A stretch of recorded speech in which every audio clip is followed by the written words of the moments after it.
नमस्कार गायत्रीज किचन को आपण मानक अनेक अनेक स्वागत।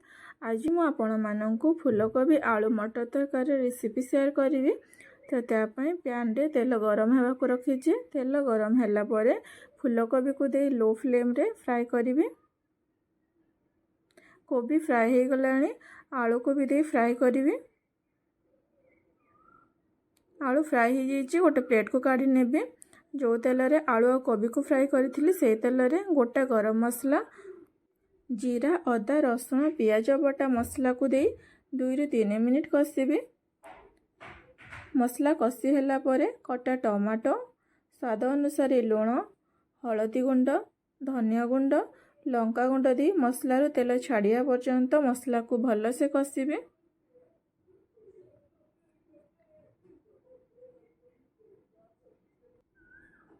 मसला रो तेल छाड़ी गलानी और मसला भल से कषि ही गलानी।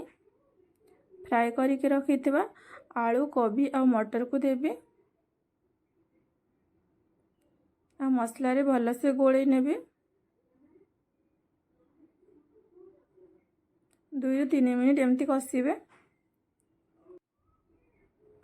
2 ରୁ 3 मिनिट कषला परे गोटे चमच गरम मसला गुंड और हाफ ग्लास पानी दे गोले नेबे।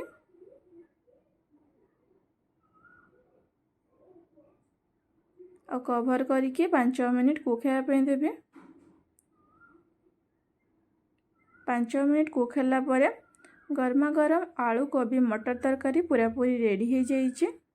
वीडियो भल लगे लाइक कर देबे और नुआ करी वीडियो देखुले चैनल को सब्सक्राइब करिया को जमा भूलि।